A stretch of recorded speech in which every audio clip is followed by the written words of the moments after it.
মাদারীপুরের শিবচরে মানব জমিনের ২৭তম প্রতিষ্ঠা বার্ষিকী পালন করা হয়েছে। বৃহস্পতিবার উপজেলা মুক্তিযোদ্ধা কমপ্লেক্স হল রুমে এই অনুষ্ঠান অনুষ্ঠিত হয়। এতে প্রধান অতিথি হিসেবে উপস্থিত থেকে গুরুত্বপূর্ণ বক্তব্য রাখেন বিএনপির কেন্দ্রীয় নেত্রী সাবেক সংসদ সদস্য নাবিলা চৌধুরী। বিশেষ অতিথি হিসেবে বক্তব্য রাখেন শিবচর থানার ভারপ্রাপ্ত কর্মকর্তা ওসি মোহাম্মদ রতন শেখ।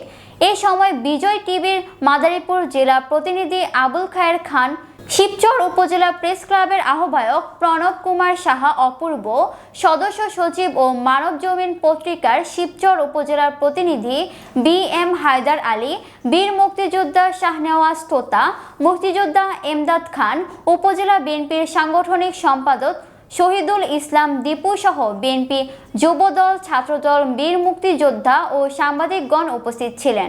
এর আগে অতিথিদের ফুল দিয়ে বরণ করে নেওয়া হয়।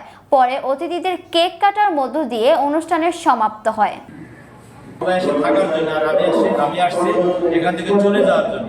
যে কদিন থাকবো সে কদিন আপনাদের সহযোগিতা করে দেবো এবং থানায় যাতে একটা পয়সা ঘুষ না লাগে সেই কাজটা আমি করে দেবো। এটা আমি সবাই সহযোগিতা চাই।